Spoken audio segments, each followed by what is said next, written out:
Hello everyone, welcome to the next part of the lesson. Hopefully you loaded up the Desmos graphing calculator, something that we use to solve this shooting rockets problem, which you should have picked up on your way in.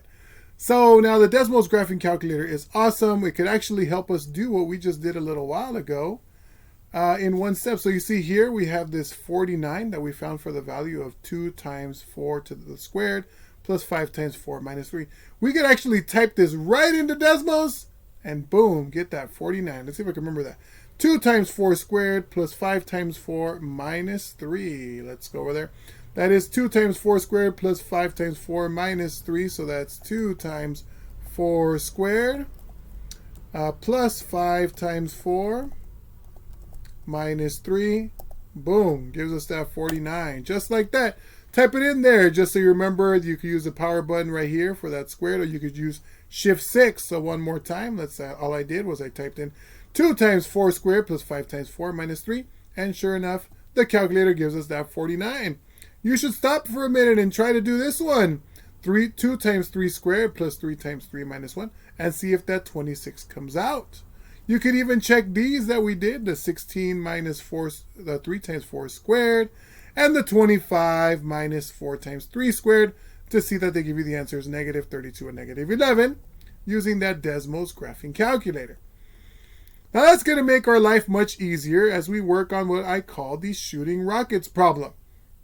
So we are imagining that your math teachers got together and we started to shoot some rockets in the air, and we discovered that our how high our rocket went depends on the quadratic equation.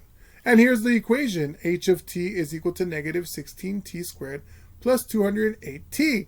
So if I want to know how high the rocket is after 1 second, I put a 1 for t. If I want to know after 2 seconds, I put a 2 for t, 3 for t after 3 seconds, etc., etc., etc. So you're going to do this using the Desmos scientific calculator on your worksheet.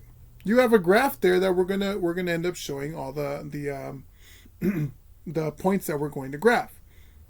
Our equation here is h is equal to negative 16t squared plus 208t, t standing for time, and h standing for the height of the rocket. So what we're going to do is we're going to see what happens to the rocket starting at 0 seconds, and as it goes from 0 seconds all the way to 13 seconds. Let's see what happens from 0 all the way to 13 seconds. We're going to put in a 0 for t, a 1 for t, a 2 for 3, a 3 for t. Now we're going to do that using Desmos. We're going to have to do this all by hand. That would take forever. Okay, so we're going to do a couple of these. We're going to show this how this looks like on the graph, and then you're going to finish this off and answer the questions on the back. All right, so let's go over here. And again, our function is negative 16t squared plus 208t. So I'm going to type that in, negative 16. I'm not going to type in a t squared. I'm just going to type negative 16 parentheses squared plus 208t. 208t. I'm not going to type in t there. I'm just going to leave those spaces open there. Can I copy on Desmos? I'm about to find out in just a little bit. So now, what we're going to do is we're going to put in our first number here, which is 0, and find out how high the rocket is at 0 seconds. So we're going to put in a 0 in for those t's. So 0 here and 0 here. And sure enough, my answer is 0. What that is saying is that at 0 seconds, the rocket is at a height of 0. Makes sense. We haven't launched it yet. It's on the ground.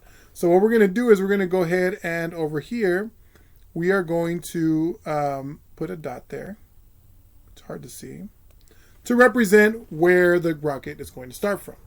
Now we're going to go back to our graph, and now I'm curious to see if a control paste. Oh, it works! I did control C and control V, cut and paste.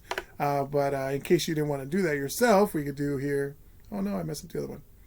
208t. Hopefully I didn't mess that up.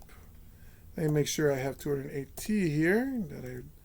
208t, yes. Okay. So now we're going to do 1. So now instead of 0, we're going to put in a 1. So that's negative 16 times 1 squared plus 208 times 1. And we notice there at 1 second, the height of the rocket is 192 feet. I'm going to write here 192. Ugly 192, but there it is. Now at 1 second, I'm going to plot that point over here on the graph. Here I am at 1. Actually, let's do it with the mouse. Here I am at 1 second. I'm going to go up to 192. Notice here I have 100, 200, 300. I want to get to 192. That's going to be 100, 200, maybe a little bit below the 200. Just around right there.